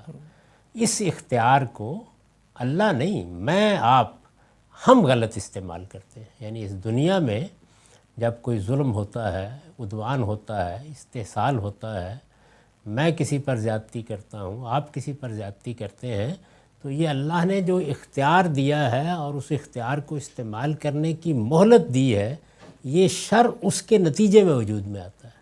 یہ میرے غلط استعمال کا نتیجہ ہے. یہ اللہ کی طرف سے کوئی فیصلہ نہیں ہے جو آپ پر نافذ کر دیا جاتا ہے. اس نے صرف مہلت دی ہے، اور مہلت چونکہ اس نے دی ہے تو اس لیے اپنے اوپر لازم کیا ہے کہ وہ پکڑے گا ان ظالموں کو جو یہ کام کریں گے. یہ فرمایا نا کہ کتب علی نفسہ الرحمہ لَيَجْمَعَنَّكُمْ اِلَىٰ یوم القیامہ، میں نے اپنے اوپر یہ رحمت اور شفقت لازم کر رکھی ہے کہ میں تمہیں حشر میں جمع کروں گا اور فیصلہ کروں گا. تو یہ قائم بالقسط ہونے ہی کا نتیجہ ہے کہ اس نے اس دنیا کو امتحان برپا کر کے کھیل نہیں بنا دیا کہ ٹھیک ہے مار لو جس کو مارنا ہے، لوٹ لو جس کو لوٹنا ہے، جس کی جان مال آبرو پر حملہ کرنا ہے کر لو. اس نے فرمایا کہ مہلت تو میں نے دی ہے، اور یہ مہلت جب تک دی ہے اس وقت تک میں مداخلت بھی نہیں کروں گا. لیکن تم بچو گے نہیں، اس لیے کہ میں قائم بالقسط ہوں. میں پکڑوں گا اور پیشانی سے پکڑ کر تمہارا حساب لوں گا. تو یہ بات ہے پوری جو کہی گئی ہے. تو یہاں جب آپ کو انسانوں سے کوئی معاملہ پیش آتا ہے تو قانون قاعدے کے مطابق کوئی انارکی پیدا کیے بغیر آپ کو جدوجہد کا حق ہے، آپ کو بدلہ لینے کا حق خود خدا نے دیا ہے. یہ بار بار کہا ہے، دین کی دعوت کی جدوجہد میں بھی کہا ہے کہ برابر کا بدلہ تم لے سکتے ہو، معاف کر دو تو بہتر ہے. یعنی وہاں پر بھی یہ بات کہی ہے. تو اس لیے یہ پورا حق ہے کہ آپ جدوجہد کریں. اپنے ہاتھ پر ہاتھ رکھ کے بیٹھنا کوئی ضروری نہیں. آپ کو ہمت ہے، توفیق ہے، تو آپ اس کے لیے بہت کام کر سکتے ہیں. دنیا میں لوگوں نے کیا ہے، اور یہ بھی نہیں کہ ہر جدوجہد رائے گاں گئی ہے. دنیا کی تاریخ بتاتی ہے کہ لوگوں کی جدوجہد برابر ہوئی ہے، یعنی اس سے بہتری پیدا ہوئی ہے، اس سے کچھ قوانین بنے ہیں، ضابطے بنے ہیں، اس کے نتیجے میں لوگوں کے حقوق محفوظ ہوئے ہیں. تو ضرور جدوجہد کریں. یہی تو کشمکش ہے جس میں یہ دنیا ڈالی گئی ہے. ہمارا کام یہ ہے کہ ہم صحیح بات کریں، صحیح بات کو پہنچائیں، صحیح بات کے فروغ کے لیے جدوجہد کریں، یہ ہمارا کام ہے۔ اور اس کو ظلم کرنے کا موقع ملا ہوا ہے جو ہمارے مقابل میں ہے، یا زیادتی کرنے کا، یا جھوٹ بولنے کا، یا الزام لگانے کا، تو یہ اس مہلت کی وجہ سے ہے، یہ اللہ کی کوئی بے انصافی نہیں ہے۔ اور اللہ نے اس مہلت کو ابدی نہیں بنا دیا، ایک محدود مدت کے بعد وہ پکڑ لے گا اور پھر انصاف کا فیصلہ سنا دے گا۔ بہت شکریہ سر، بڑی اچھی طریقے سے آپ نے بات واضح کر دی۔ اگلا سوال لیتے ہیں جعفر انعامدار کا۔ جعفر صاحب، آپ اپنا سوال پوچھ لیجئے۔ السلام علیکم گاندھی صاحب۔ وعلیکم السلام۔ ہاں، میرا سوال جو ہے طلاق سے ریلیٹڈ ہے، کیا میں پوچھ سکتا ہوں سوال؟ جی جی فرمائیے۔ ہلو جی فرمائیے، اپنا سوال ہم آپ پوچھیے۔ کو سن رہے ہیں، آپ فرمائیں۔ ہلو جی سوال پوچھ لیجئے۔ ادھر ہلو سے آواز نہیں جا رہی غالباً۔ ہم آپ کے پاس دوبارہ واپس شاید آتے ہیں تھوڑی کچھ دیر میں جعفر صاحب۔ اگلا سوال ہم لیتے ہیں آصف علی کا۔ آصف علی، آپ اپنا سوال پوچھ لیجئے۔ جی السلام علیکم غامدی صاحب۔ وعلیکم السلام۔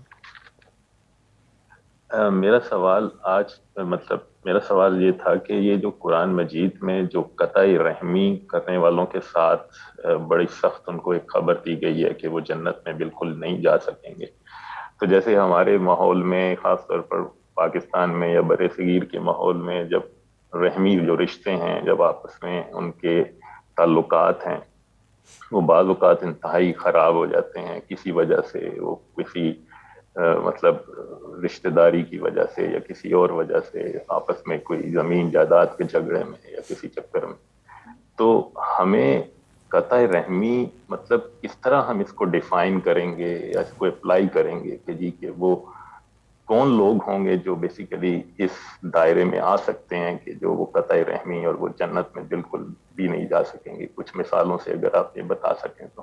جی شکریہ۔ یہ جو بات آپ نے بیان کیا اس میں در حقیقت دونوں ہی چیزیں واضح ہو جاتی ہیں۔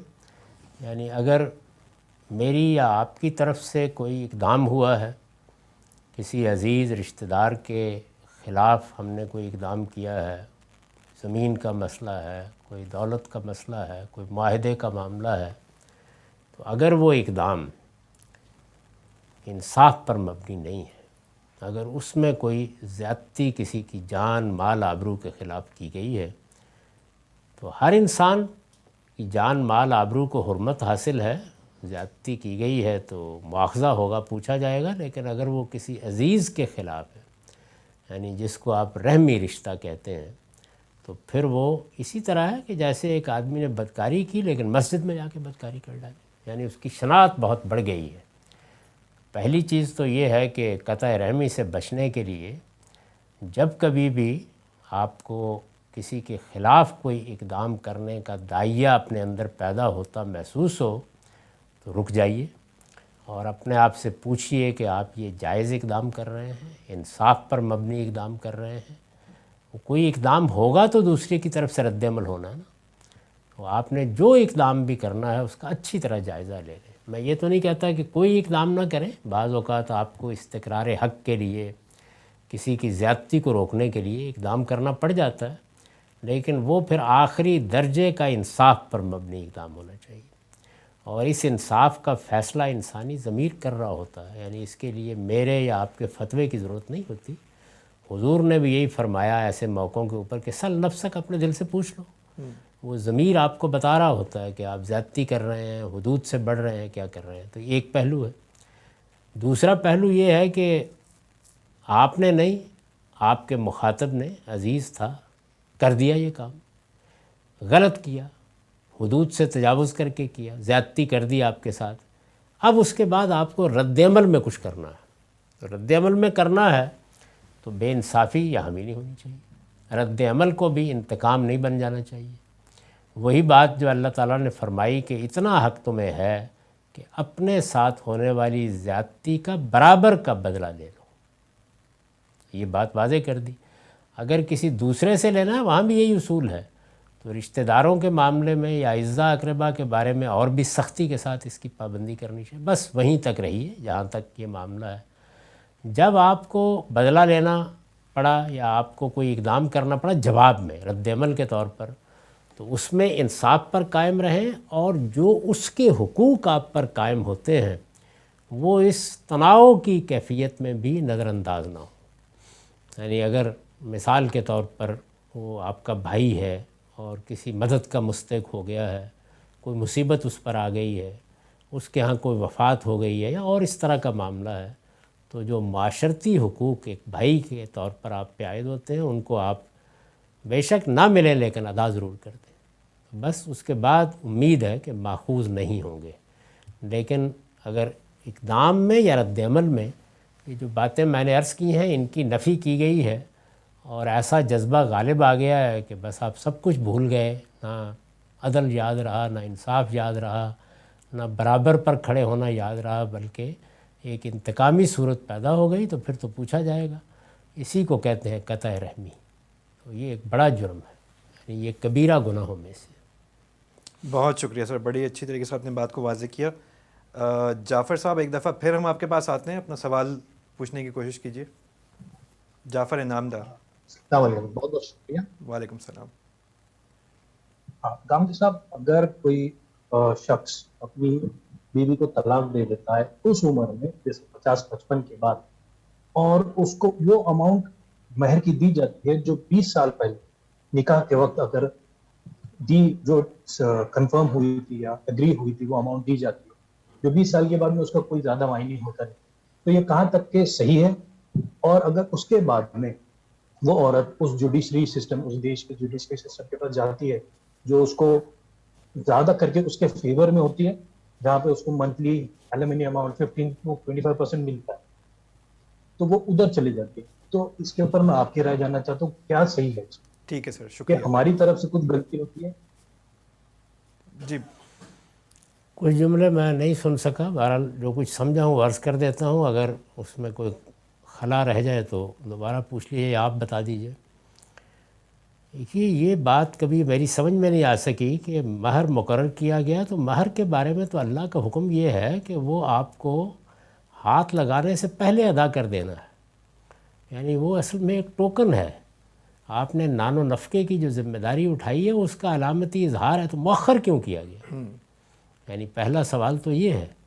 یہ کوئی اسلام کا قاعدہ نہیں ہے کہ طلاق جب ہوگی تو تب مہر ادا کیا جائے گا. مہر تو قائم ہی اس لیے کیا گیا ہے, یعنی یہ معروف ہے ہی یہی کہ آپ کو سب سے پہلے ہاتھ پر اس کو رکھنا ہے. میرے نزدیک اس معاملے میں جو طریقے اختیار کیے جاتے ہیں یا اس طرح بڑا مہر باندھ کر پھر سمجھا جاتا ہے کہ طلاق کو روکنے کا ذریعہ بنے گا یا طلاق ہوگی تو دیکھا جائے گا, یہ سب کچھ ابتدا سے انتہا تک شریعت کے بالکل خلاف ہے. تو پہلی چیز تو یہ ہے کہ اس کی اصلاح کرنی چاہیے.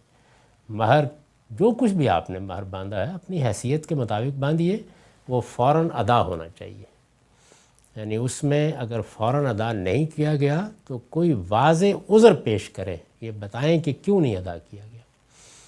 اب اس طرف آئیے کہ آپ نے دین کے حکم کی خلاف ورزی کر کے ادا نہیں کیا اور اس کے بعد 30 سال گزر گئے, 50 سال گزر گئے, تو اب آج جو اس کی ویلیو ہے وہ آپ کو ادا کرنی ہوگی. یعنی وہ 1000 روپیہ مہر باندھا گیا تھا یا 10,000 باندھا گیا تھا, وہ 10,000 نہیں ہے اب جو آج اس کی ویلیو ہے. یہی حق ہے اس خاتون کا, وہ اصل میں آپ کے پاس پیسے پڑے رہے, وہ اس کا حق تھا جو آپ نے ادا نہیں کیا. اب جب آپ ادا کریں گے تو آپ کو جو کچھ بھی اس کی اس وقت ویلیو تھی اس کے لحاظ سے اس کو ادا کرنا ہو. حق کی بات یہی ہے. جی اس میں یہ انہوں نے یہ بھی پوچھا کہ اگر خاتون جو ہیں وہ کورٹ میں چلی جاتی ہیں, کورٹ ان کے حق میں کوئی فیصلہ دیتے ہیں ایلیمنی سپورٹ وغیرہ کا, تو وہ دین کے لحاظ سے وہ کیسا ہے؟ یہ عدالتی کے پاس جائے گی. اور کہاں جائے گی؟ یعنی جب آپ حق ادا نہیں کریں گے تو عدالتی کے پاس جائے گی. جی تو عدالت جو فیصلہ کرے گی اس کی پابندی کرنی چاہیے. عدالت حالات کو دیکھ کے فیصلہ کرے گی, جی اور یہ فیصلے مختلف ملکوں میں مختلف قوموں میں لوگوں کے پس منظر کو سامنے رکھ کے مختلف ہو سکتے ہیں. ٹھیک ہے سر. جو بھی فیصلہ کیا جائے اس کی پابندی کرنی چاہیے. اگر وہ فیصلہ آپ کو صحیح نظر نہیں آتا تو پھر دنیا کے نظام میں اپیل کا حق ہوتا ہے، وہ آپ کریں، لیکن فیصلہ تو عدالت ہی کا ہوگا، اس میں یا آپ کچھ نہیں کر سکتے. اور عدالت کے فیصلے کے سامنے سر تسلیم خم کرنا، اگرچہ وہ فیصلہ انتہائی غلط ہو، یہ خدا و رسول کا حکم ہے. بہت شکریہ سر. آگے بڑھتے ہیں، اگلا سوال ہم لیتے ہیں عمر قریشی کا. عمر اپنا سوال پوچھ لیجیے. السلام علیکم فیصل بھائی. جی وعلیکم السلام. مجھے ایکچولی کوئی ٹیکنیکل ڈیفیکلٹی ہوگی، آپ کو میری آواز آ رہی ہے؟ جی آواز آ رہی ہے، آپ پوچھ لیجیے سوال. اگر ٹیکنیکل ڈیفیکلٹی کے بعد اتنی اچھی اور اچھا میں صاف سوال آواز پوچھ لیتا ہوں، آتی میرے ہے. خیال سے میری آواز آ رہی ہے. میرا سوال تھا قرأت کے اختلافات سے متعلق. اس میں یہ ہے کہ ایک تنقید سامنے آئی تھی، اس میں میں غامدی صاحب کا تبصرہ چاہ رہا تھا.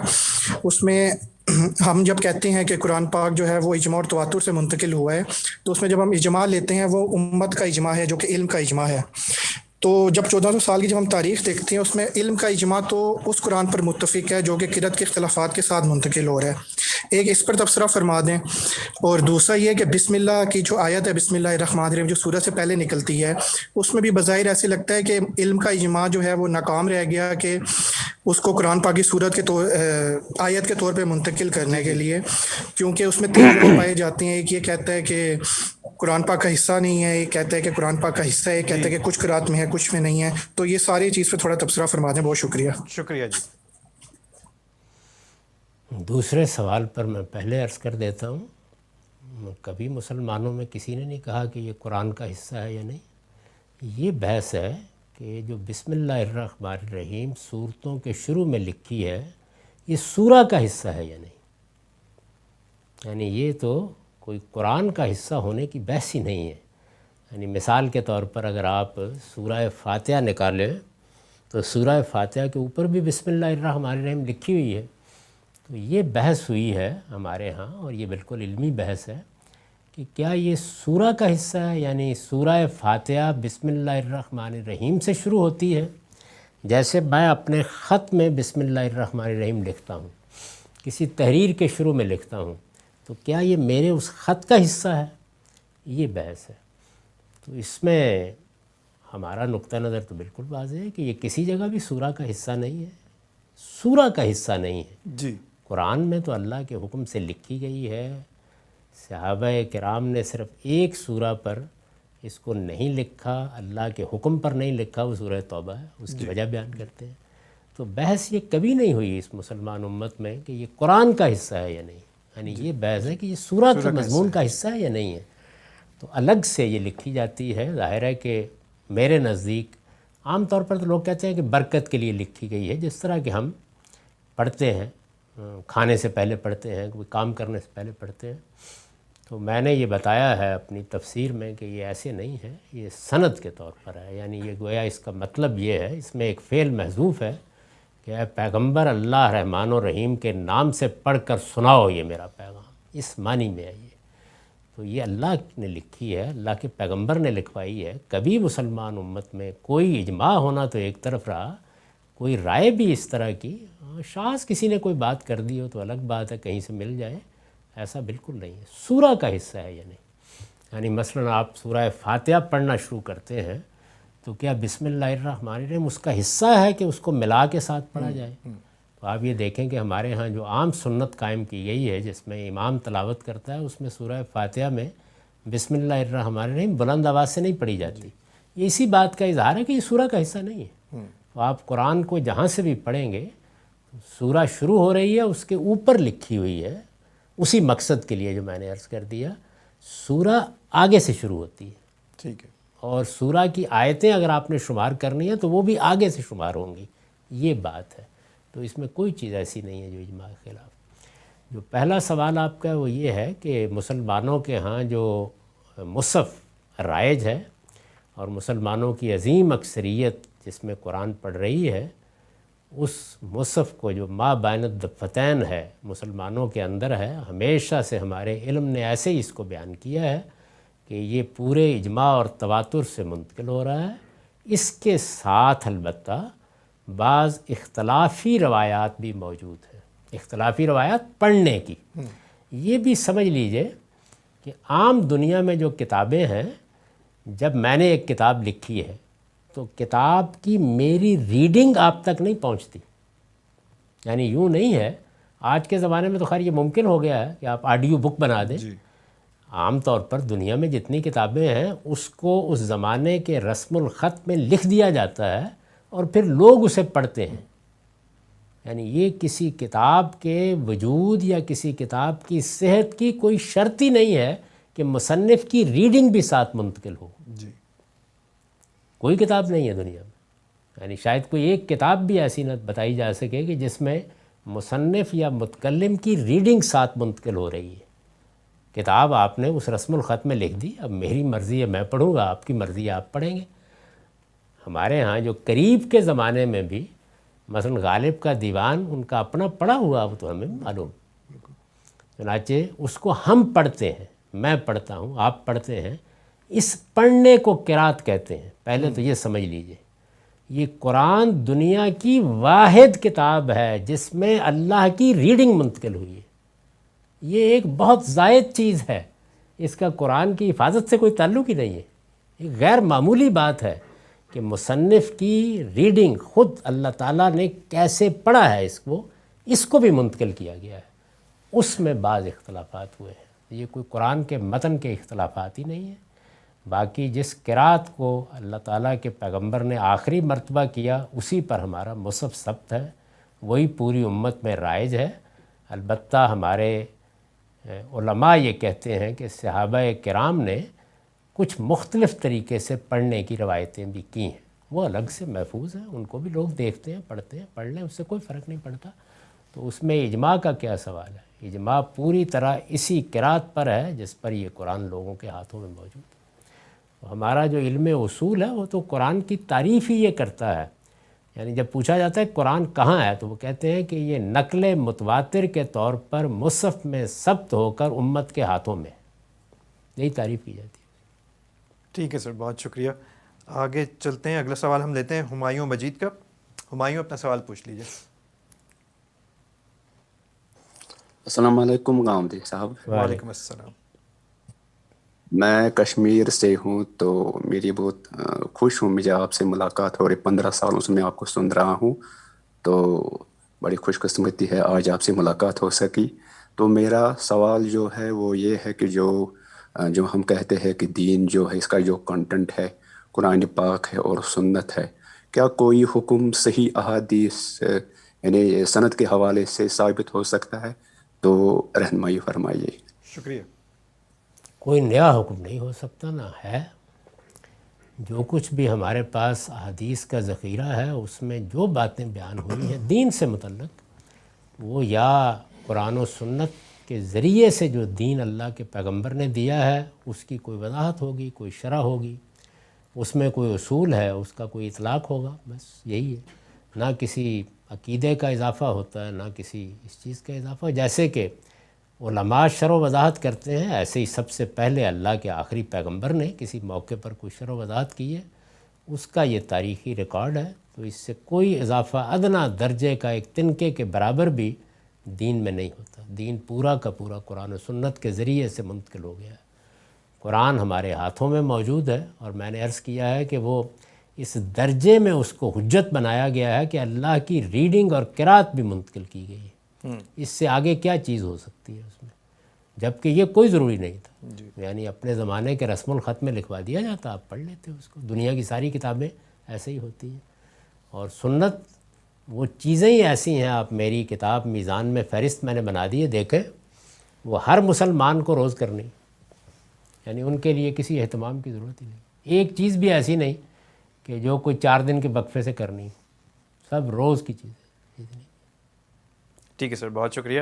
اس بارے میں غامدی صاحب کے بہت سارا مواد ہے، ویڈیوز اور ایسیز وغیرہ کی صورت میں آپ ایس غامدی فورم میں پوچھ لیں گے تو انشاءاللہ آپ کے ساتھ شیئر کر دیا جائے گا. آج کل بھی غامدی صاحب کا جو ویکلی پروگرام جو چل رہا ہے اس میں حسن صاحب کے ساتھ اسی بارے میں گفتگو ہو رہی ہے، تو آپ اس کو بھی دیکھ سکتے ہیں.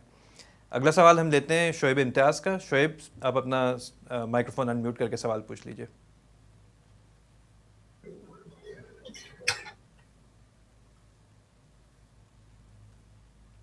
شعیب امتیاز. جی السلام علیکم غامدی صاحب. وعلیکم جی السلام. وعلیکم. آگے بڑھتے ہیں. اگلا سوال ہم لیتے ہیں رافعہ خواجہ صاحبہ کا. رافعہ صاحبہ اپنا سوال پوچھ لیجئے. السلام علیکم غامدی صاحب. وعلیکم جی غامدی السلام. صاحب میں پوچھنا چاہتی تھی کہ کئی دفعہ جب ایک عورت طلاق مانگتی ہے اپنے میاں سے تو وہ اس کو طلاق نہیں دیتا اور تنگ کرتا رہتا ہے. تو یہ پاسبل ہے کہ جب نکاح ہو تو اس میں ایک شرط لکھوائی جائے کہ اگر کوئی کبھی ایسا وقت آ جائے کہ کپل آپس میں نہیں بن رہا اور ان کو طلاق ضروری ہے تو وہ 3 مہینے میں طلاق افیکٹو ہو جائے تاکہ عورت کو کورٹ نہ جانا جائے اور ادھر سے ادھر بھاگنا نہ پڑے. ٹھیک ہے سر. یہ ٹھیک ہے. پاسبل ہے کہ نکاح میں رکھوا سکتے ہیں؟ شکریہ. یہ آپ تو لفظ پاسبل ممکن استعمال کر رہی ہیں. میں نے تو یہ تجویز پیش کی تھی، بلکہ وہ عبارت بھی نقل کر دی ہے میری کتاب مقامات میں. آپ دیکھ لیجئے، میں نے یہ بتایا تھا کہ یہ ہر نکاح نامے پر لکھ دینی چاہیے. مجھے معلوم ہے کہ اس میں عورتوں کو بہت تنگ کیا جاتا ہے، اور آج کل کے زمانے میں عدالتوں میں جانا اور مقدمے کرنا آسان کام نہیں ہے. تو وہ آپ میری کتاب مقامات میں دیکھ لیں، اس میں نے وہ عبارت بھی تجویز کر دی تھی کہ یہ نکاح نامے ہر نکاح نامے کے اوپر ویسے ہی شائع کر دی جائے. ٹھیک ہے جی. آگے چلتے ہیں. ایک دفعہ شعیب امتیاز آپ کو دوبارہ سے ٹرائی کرتے ہیں، اپنا سوال پوچھنے کی کوشش کیجیے.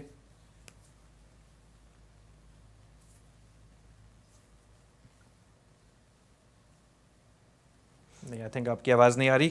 آگے چلتے ہیں. مہر علی، آپ اپنا سوال پوچھ لیجیے.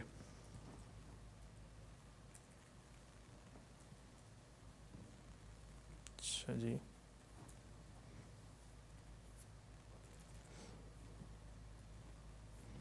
یہ بھی نہیں. اچھا، سیما خان آپ اپنا سوال پوچھ لیجیے. السلام علیکم. وعلیکم السلام. میں سوال تو نہیں، لیکن میں غامدی صاحب کی رائے جاننے میں دلچسپی رکھتی ہوں اس بارے میں کہ حج اور عمرہ جیسی عبادتیں جن میں تمام دنیا کے مسلمان ایک مساوات کی پکچر پیش کرتے ہیں، لیکن جب اس سفر کی تیاری کی جاتی ہے تو اس میں ایک کانٹرڈکشن ہے کہ بہت کلاس سسٹم ہے. کچھ لوگ VIP پیکیجز پہ جاتے ہیں اور 5 اسٹار ہوٹلز میں رہتے ہیں، ان کے کھانے پینے کا سٹینڈرڈ ڈفرینٹ ہوتا ہے. تو یہ صحیح نہیں لگتا. آپ کی رائے جاننا چاہتی. شکریہ. یہ 2 الگ الگ باتیں ہیں جی. ایک تو حج و عمرہ کے مناسک ہیں، یعنی جب آپ نے احرام باندھ کے حج کرنے کا ارادہ کیا اور آپ حج کے مناسک میں داخل ہو گئے یا عمرے کے مناسک میں، تو اس میں تو میرے نزدیک جو تفریق کی صورتیں پیدا کی گئی ہیں بالکل ناجائز، ہرگز نہیں ہونی چاہیے. یعنی منا میں کیا بندوبست کرنا ہے، عرفات میں کیا بندوبست کرنا ہے، اس میں کوئی فرق نہیں ہونا چاہیے. اللہ کے پیغمبر نے کوئی فرق نہیں کیا، ہمیں بھی نہیں کرنا چاہیے. اس عبادت میں سب کو ایک ہی سطح پہ داخل ہونا چاہیے. لیکن اس سے پہلے بہرحال ہر انسان آزاد ہے، کیسے سفر کرے گا، کس ہوٹل میں جا کے رہے گا، یہ تو اس کی مرضی پر ہے. تو وہ تفاوت تو دنیا میں ہر جگہ موجود ہے. جس کے پاس جو اسباب ہیں اس کے لحاظ سے وہ اہتمام کرتا ہے. اس کا جو اصل عبادت ہے اس میں کوئی تفریق نہیں ہونی چاہیے. ٹھیک ہے سر، بہت شکریہ. مہر علی، ایک دفعہ پھر آپ کو ٹرائی کرتے ہیں، اپنا سوال پوچھ لیجیے.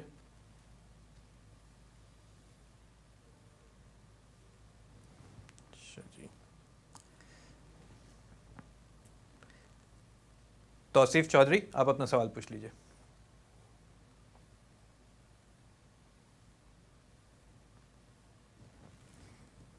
جی السلام علیکم غامدی صاحب. وعلیکم السلام. میں یہ پوچھنا چاہتا تھا کہ ایسی کوئی حدیث کی کتاب ہے جس میں سب احادیث کے ساتھ اس کی اوتھینٹسٹی کیٹیگوریز بھی دی ہوئی ہوں، مطلب مثلا حسن، صحیح، ضعیف یا فیبریکیٹڈ. ایسی کوئی حدیث کی کتاب آپ کوئی ریفرنس کوئی ہے موجود؟ کیونکہ اگر کوئی شخص کوئی حدیث سناتا ہے تو اس کا یہی ہوتا ہے کہ جی حضور صلی اللہ علیہ وسلم نے کہی، لیکن اگر وہ عقل پہ یقین نہیں، عقل پہ نہیں اس کی پوری ہو رہی یا کچھ بات سمجھ نہیں آ رہی، تو اگر یہ محدثین نے آلریڈی کیٹیگوریز کر دی ہیں اس کی، تو پھر ہم بالکل فیبریکیٹڈ کیوں سناتے ہیں یا مطلب دوسری احادیث، تاکہ یہ بات کلیریفائی ہو سکے کہ واقعی یہ حضور صلی اللہ علیہ وسلم نے بات کی ہے. شکریہ. حدیث کی جتنی کتابیں بھی ہیں، اچھی کتابیں ہیں، ان میں یہ بتایا جاتا ہے، لیکن یہ جو بتانا ہے یہ بھی ظاہر ہے کہ ایک علمی رائے ہے، یہ تاریخی ریکارڈ ہے، اس کی تحقیق کی ہے، تو ہر آدمی اپنی تحقیق بیان کر دیتا ہے.